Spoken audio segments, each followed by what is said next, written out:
Hello and welcome to this, our last lesson of the day, where we're looking at some of the ESL items, and kindly we have been provided with a video from our colleague David over in Japan, who can't be with us live today, but he has made a video for us to continue the learning for those that are interested in following.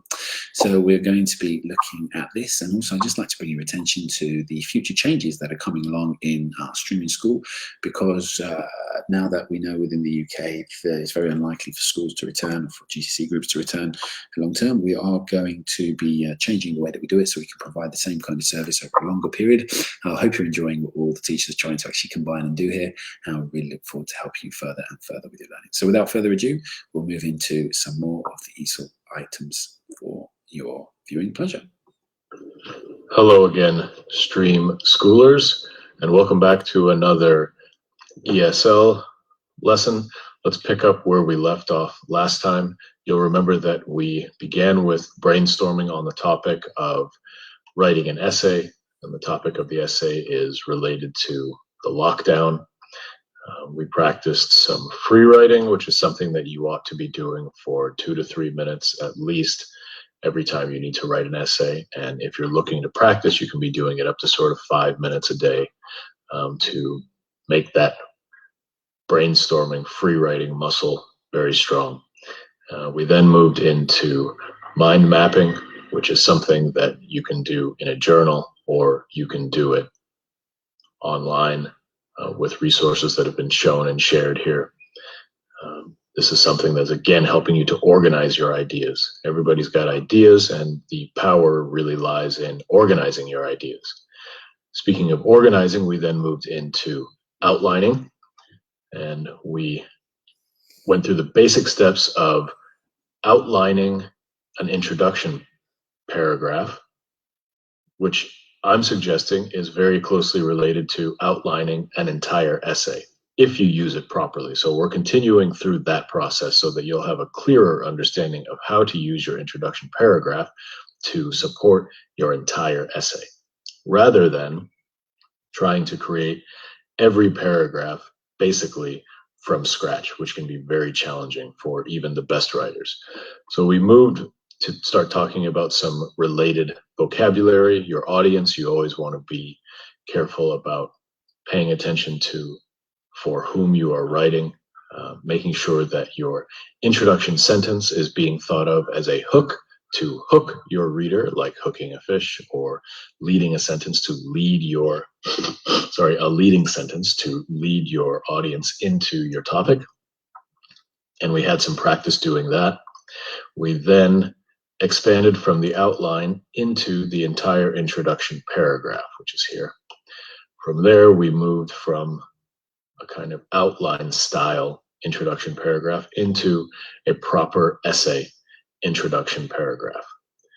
We then took some of the ideas from the introduction paragraph, which again is that's the template, that's the strategy, the system that we're discussing here. We took some of the ideas from the introduction paragraph and started to write our body paragraphs. So one thing that's important is to review or edit or rewrite your introduction sentences for every paragraph. So every paragraph has an introduction sentence. Your introduction paragraph has an introduction sentence, and so do all of your other paragraphs. Now, if you take exactly word for word from your introduction paragraph into your body paragraphs, you're going to need to change the introduction sentences in your body paragraphs. So as you can see here, lockdown 2020, blah, blah, blah, is exactly the same as my body paragraph here, lockdown 2020, blah, blah, blah. So I need to make a change to that.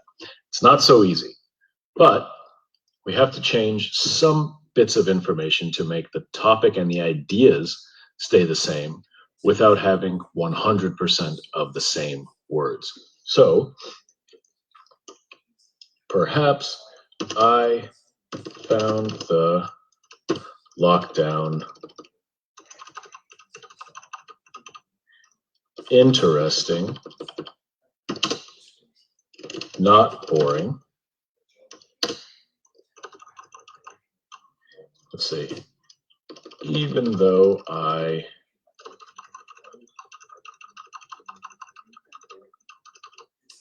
was home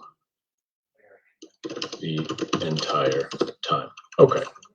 The idea is to be using the same ideas, the same topics, but not the exact same words.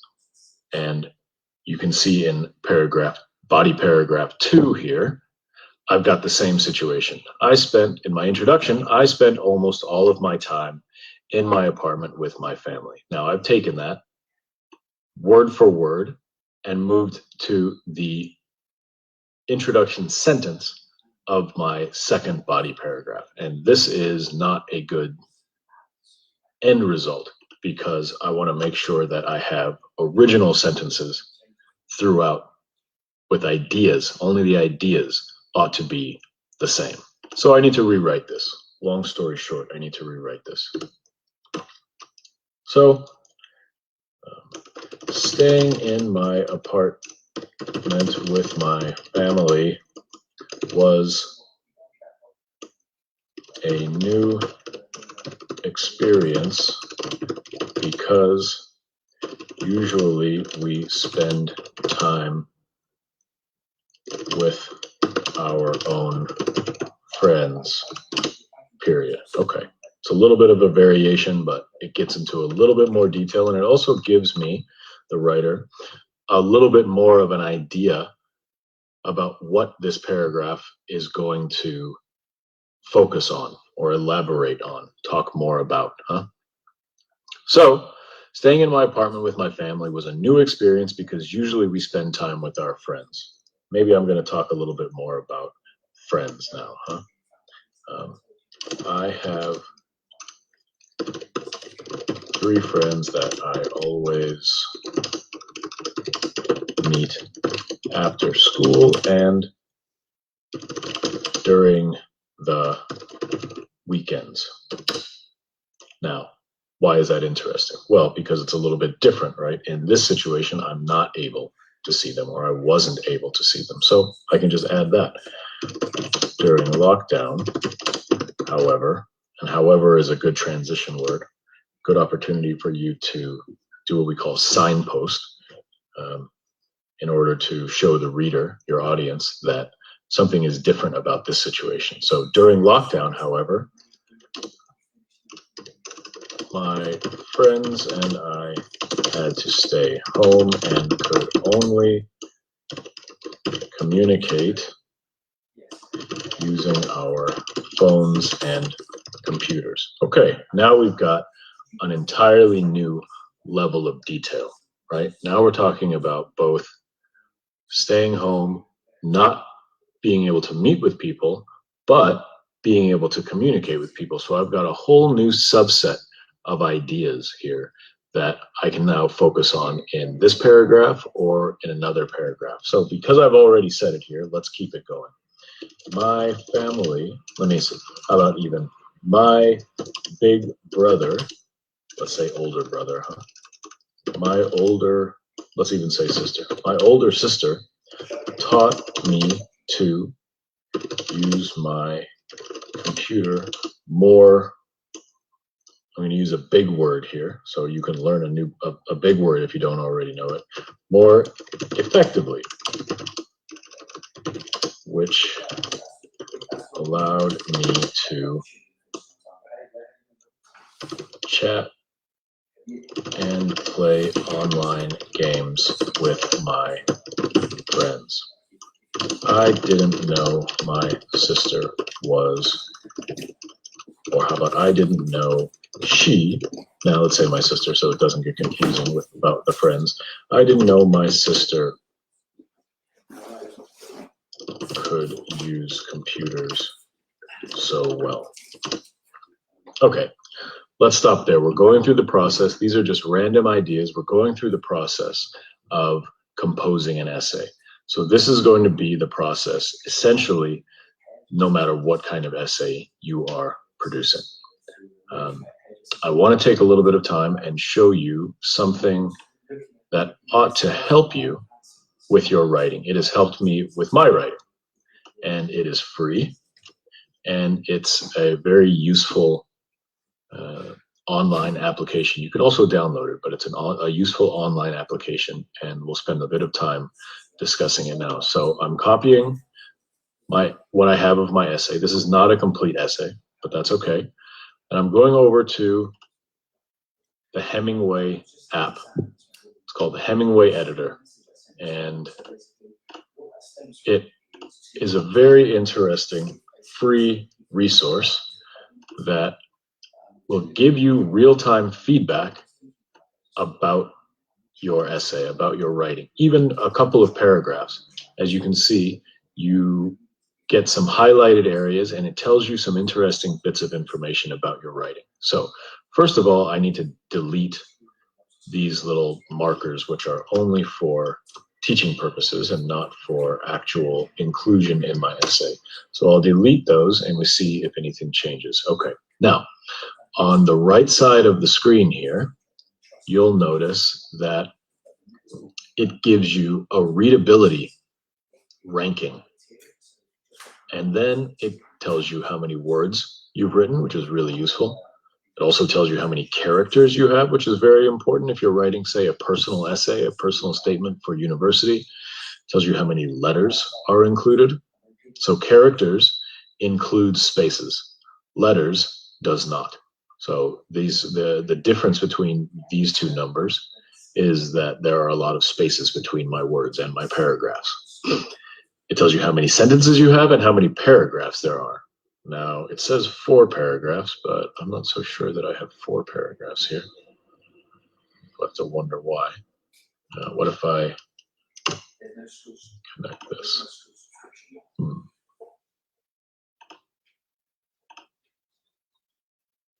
I'm not sure why it says 4 paragraphs, but let's not worry about that. That's a minor detail. So my third paragraph begins at staying in my apartment with my family. Okay. Then, in addition, you can see these different colored boxes, rectangles here. This color, the light blue, is focusing on adverbs, your use of adverbs, because it can be very confusing to your audience if adverbs are overused or misused. So this app is trying to help you write in a more basic style and a more consistent style. So use of adverbs is maybe not the first best choice. So this app highlights that. And then passive voice. A lot of you may not know what passive voice means, but you will. And this app also says, hey, be careful, you seem to be using passive voice. It makes suggestions for simplifying your writing. It tells you which sentences are hard to read and which sentences are very hard to read. Now, this is somewhat subjective, but the creators of this app have worked hard to give you a resource that you can use as long as you understand how to use it. So overall, the readability of my writing in this essay is at a grade 6. So that's standard 6, I believe. So just before graduating elementary school, which is good. As you can see, it says that it's good here. And the reason that it says that it's good is because the focus here is that your writing is clear and effective, and that your audience, whomever they may be, are likely to be able to read it. So you can see it's, as I hover over the different colors, it tells me what recommendation or what it is warning me about. So all of, I spent almost my time. I can put all of my time. Let's see if I change it. I spent, how about most of my time? Okay, good. I've simplified my writing by making that change, but it's my job to find out how to make that change. This app doesn't and you see that my grade actually got lower, which is even better because it means that more people can now effectively read and understand my writing. So I bet you that it's saying that this word is a little bit too high level. Yes, okay. So saying because we had to participate in social distancing. So, okay, and in here you can see it's making a recommendation because it can understand this word, and so it makes a recommendation right away. Now, if I click it, it inputs that information directly into my essay, and it takes away the old information, which can be very useful. Okay, so I didn't see any of my friends because we had to take part in social distancing. So this app also allows me to learn new phrases and new vocabulary, which is very useful for second language learners and for anybody. Okay, if we move on, we can see here, staying at home sounded very boring because I would not be able to see my friends and I wouldn't be leaving the house at all. It's saying that this sentence is a little bit hard to read. Let's see what I can do about that. Sometimes it's a little bit tricky to figure out what to do. Maybe adding a comma. Nope. So staying at home sounded very boring. Because I would not be able to see my friends, how about more? Or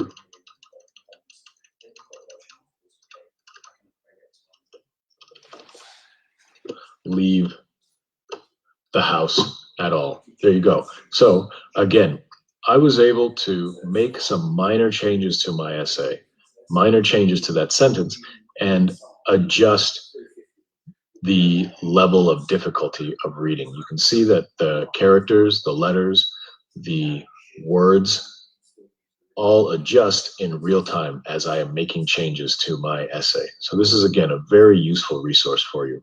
Now, staying at home sounded very boring. Okay, so I was worried. So how about just I worried?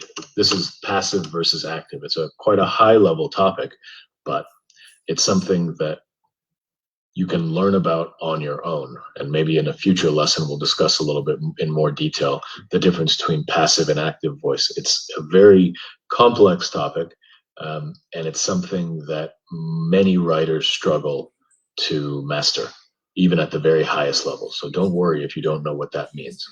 So it's then it's telling me that I've got an adverb here that I may not need. So I worried that I might forget some. So how about I worried that I would? Let's see if it's going to give me a free pass if I say would. Yes, okay. So I worried that I would forget some information. Would being a little bit stronger than might, huh? So I've made that change and my writing is a little bit more effective now. Now, moving on to the next hard to read sentence. Staying in my apartment with my family was a new experience because we usually, nope. The inclusion of usually is causing me problems. So maybe I'll just get rid of it altogether. It was a new experience because we, how about often? Nope. How about commonly? Nope, doesn't like that word either. So this is the trickiness of writing, you see. It is, and I can leave the word usually in my essay. That's my choice. However, there is a concern that the essay becomes more complicated if I leave that word in. Now, staying in my apartment with my family was a new experience because we spend time with our friends does not make sense how I want it to. So I have a lack of clarity now in this sentence, and I need to make additional changes. So you cannot rely on the Hemingway editor to make your essay perfect. You still have to do your own writing, and you still have to check your own ideas and sentences to make sure that the end result still makes sense for your audience. So staying in my apartment with my family was a new experience because we usually spend time with our friends. How about, let's maybe move some ideas around. So my family spend a lot of time with friends. So staying in the apartment was a new experience. Okay, so you can see I still have the same ideas in this first sentence. What I don't have are a few extra words and the order of my sentence has been changed. So it's a little bit of a puzzle, right? I can make certain changes, and those changes are going to make my essay generally more readable, and that's very useful. I have 3 friends that I always meet after school and during the weekends. During lockdown, however, now again, I told you that this word is quite a high-level word, and it's a very functional word, but it's also a little bit complex, which is okay. We're going to leave it in there. During lockdown, however, my friends and I had to stay home and could only communicate using, let's say, using phones and computers. My older sister taught me to use my computer more effectively. Taught me to use my computer, which allowed me to chat and play online games with my friends. I didn't know my sister could use computers so well. Okay, so you see that we've made a good number of changes aided by this website, which is again free and you can totally access it. Now let's cut my essay and let's replace it, and let's see what this, let's see, this automatically loads when you open the page. So you have to delete this. Now you can see that 0, 0, 0, 0, 0. So everything has reset. Now I'll paste in my updated essay, and you can see that exactly the same information is present. So I know that now I have a more streamlined version of my essay. So I'll put this back into my document, and we'll make it a different color so that I know what's happened with it. I'll put it down here underneath the resources. So you can see here, there's the Hemingway app website. So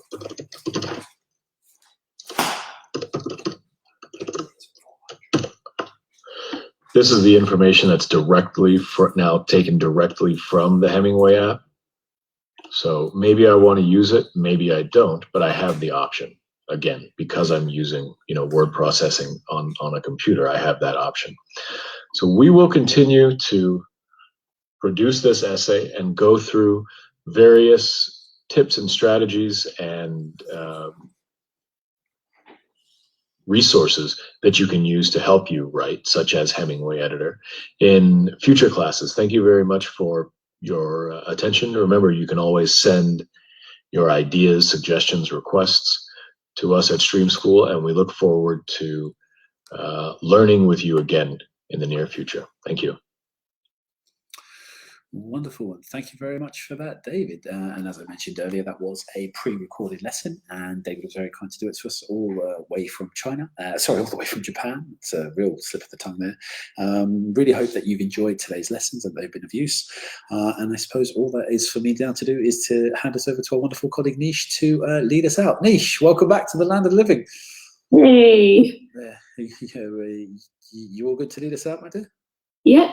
So there isn't a specific task for ESL today, apart from just practice and have a go using the app. So I'll leave all the links to any resources that David uses in the descriptions on Facebook and on YouTube, and that goes for all the other lessons that happened today. And you can find all the lessons if you've missed out on any on Facebook and YouTube as well, and on our Stream School website. Wonderful. Thank you so much, Nish. I really look forward to seeing you tomorrow. Yep. No, you won't be seeing me tomorrow. Oh, of course, yeah. I'll see you Friday. Yeah, see you Friday. God bless you, my dear.